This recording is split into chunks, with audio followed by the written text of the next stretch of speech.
What's going on, Dallas Cowboys fans? It is Friday, and we are now focused fully on the next game for the Dallas Cowboys against the New York Jets. 3:30 Central Time. I believe it will be on Sunday. So before we get going, I want you guys to go ahead and like, subscribe, share, comment down below your opinions, thoughts on this team, just anything down below. I appreciate you guys' support majorly. Going into this game is now going to have a little bit different of a look than what we originally, thought it would be, of course. Aaron Rodgers will no longer be out there for the New York Jets, meaning Zach Wilson is now the starting quarterback, at least for this upcoming week. Of course, Aaron Rodgers torn Achilles against the Buffalo Bills. So I think only four plays into his Jets career. So that's very unfortunate. Of course, we do know that man has pretty much been the boogeyman for the Dallas Cowboys franchise in general, but no one wants to see any real injuries from anyone because, again, this is such a physical sport, and it's worse to see things like that, just unfortunate, fluky type injuries that can happen on simple plays because we know how this league is very physical. So the Cowboys will be focusing their attention on Zach Wilson. He does have limitations. Let's be clear. He's not Aaron Rodgers even remotely. So the Cowboys, what I feel like, one thing this team has to show after the success of last week, we're talking about the 40-0 game against the New York Giants. This team pretty much just has to show that they're going to keep that same intensity no matter who your opponent is. Because one thing you cannot do if you're going to consider yourself an actual championship contender is play down to your talent. And not play down to the talent of the other team, because, again, that a lot of times in the game of inches, like that the football is in general, when you let a team that should not be sticking around with you hang around, that's where games get tricky. We're talking about now you may possibly have to rely on a guy like Brandon Aubrey for a late game kick. So I want to see this defense come out there, of course, spearheaded by a guy like Micah Parsons. You have your intensity leaders like that. I want to see this team pretty much jump on the Jets from the first play. Do not let up, and hopefully we can coast to another easy win. Again, easy by NFL standards. Adding on to what the trench warfare from that front seven defensively, I'm talking about a guy like Osa Odighizuwa, who ended up with 2 sacks last game. Also, Dorrance Armstrong, another 2-sack game from a guy like that. This D-line and just the front seven in general is very, very deep. That's the number one thing I guess you got to notice, especially from playing the New York Giants. Of course, you did see that game was under some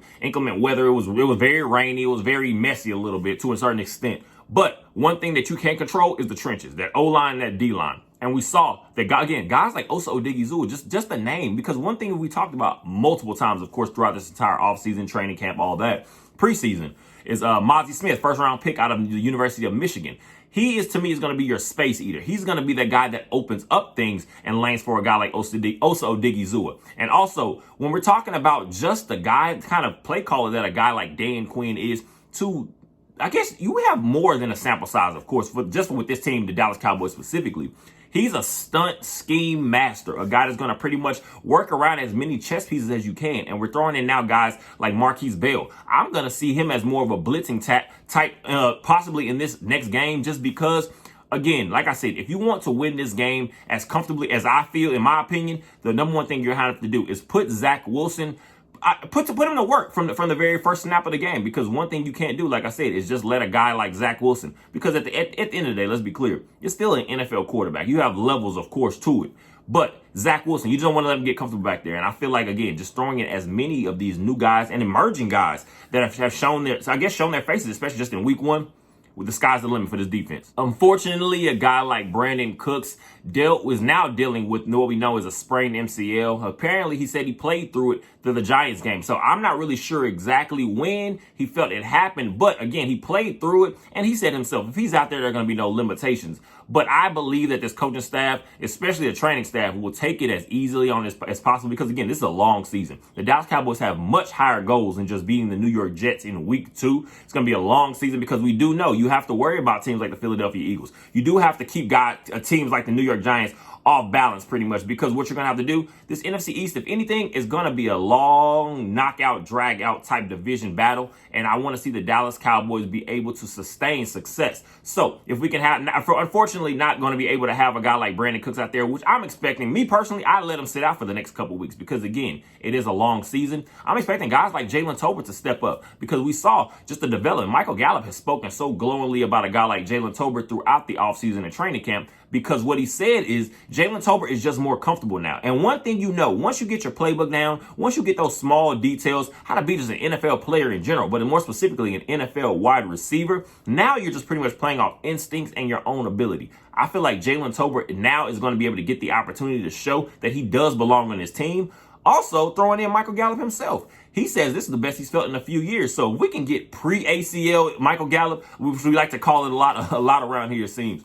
Pre-ACL injury Michael Gallup, that's going to be a red zone threat. There's going to be a nice possession guy to play opposite of a guy like CeeDee Lamb. We do know the talent that he is. So that passing game is going to be very big, more so the pass catchers. We did see some drops from the tight end group, so hopefully they can get that cleaned up because, again, this is a more efficient, sustainable type offense, and you cannot have these bad drops. We also know of opposite of that for the New York Jets. They have many playmakers on that, just in that DB room. We saw a guy like, we know what Sauce Gardner is. Of course, he has made so much of a name for himself. He will get physical. So I feel like if he's going up one-on-one with a guy like CeeDee Lamb this week, we can see some opportunities because one thing, Sauce Gardner, as talented as he is, he will take some chances because he's a physical guy. So CeeDee Lamb, he's gotten so much more fluid with his route running, and it literally makes no sense because, again, it's just very fluid. That's the perfect way to describe it. It's just smooth. So if we can get him into these, again, we're talking about this offense now, it's going to be more quick hitters. We saw last week the Dallas Cowboys never do this under Kellen Moore.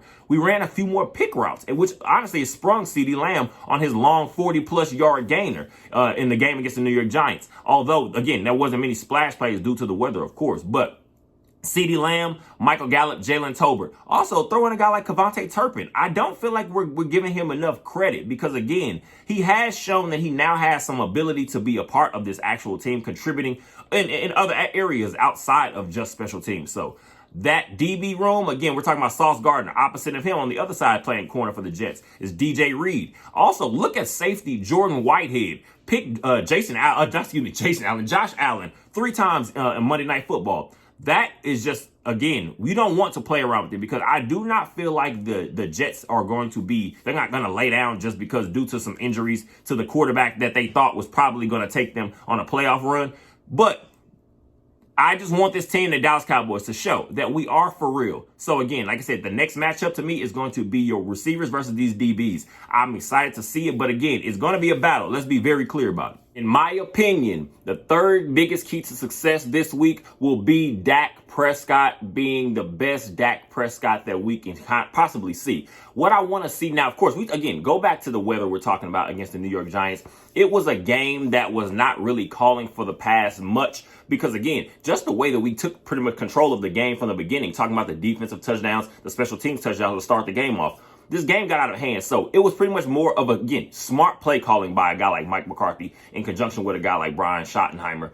They pretty much just took the game out of, I guess, the hands of the quarterback, only because mainly, I'm going to say, it just didn't call for doing anything silly. That would have made no sense for Dak Prescott to be out there winging the ball around when we have full control. We're talking about a 26-point lead at halftime. Let's be clear. So the run game as vital, again, as it was last week, I feel like it's going to still have its place of importance. But what we're going to have to see now, again, we're talking about the defense that they do have on the New York Jets. Dak Prescott is going to have to be very clean this game. We're talking about 5 drops from the tight end. If you look at those numbers, we're talking about 143 passing yards. It was not pretty if you're just looking at statistics. No touchdown passes. But at the same time, if you watch that game, Peyton Hendershot, touchdown drop, essentially. There was just some drops again, talking about just keeping drives going because I felt like on the Jake Ferguson drop, 3rd and 7 earlier on, the Cowboys, if we complete that and convert that 3rd down, I feel like we're going to score again. So what we're going to have to do now is just see Dak be able to take full control. Show all that talk. Show all that work that he's been going through this offseason. Again, working with these receivers, CeeDee Lamb, your Brandon Cooks, Michael Gallup, Jalen Tolbert. Now we're going to be able to actually see him put it to work because the Jets are not going to just let us sit and run because I feel like what we do now have a little issue with. Of course, we're talking about our O-line health. One thing we're hoping to get back real soon, he has been working on the bands with a guy like Brandon Cooks. We're working some of these guys back in there. Tyler Smith, I'm not sure if he plays this week. I know he's questionable right now. We'll see closer to game time where he is. But as of right now, we're going to pretty much go to I'm expecting us to go into this game with the same O-line we had. You have your Terrence Steele, of course, your Tyler Biadasz. Zach Martin has also been questionable, but I'm feeling hopefully maybe that's just, again, you're talking about some precautionary stuff. He is a veteran player. So a guy like, Zach Martin, we're talking about Tyron Smith had an amazing game. Chuma Edoga, prior to the injury, he wasn't anything spectacular against the New York Giants, but he showed that he's more than serviceable. So again, we're going to see how this O-line meshes together, but Dak Prescott is going to have his opportunities to show that he's for real and he's not anything to play around with. Because again, even though Aaron Rodgers is no longer going to be playing for the Jets for this season at least, this defense for the Jets is still nothing to play with. It seems we are kind of starting to work guys back in like Donovan Wilson, Jordan Lewis. Hopefully we'll see where they are in terms of their injuries and their health in the next coming weeks.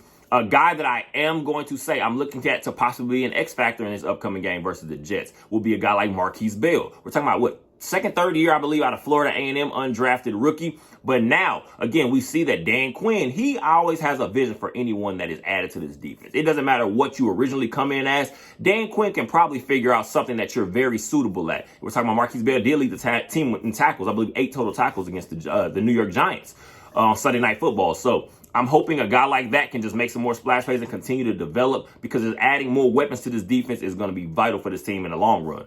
Before we get going, I appreciate you guys as always. Like I say, go ahead and like, subscribe, share, comment down below. You guys are amazing, and go Cowboys.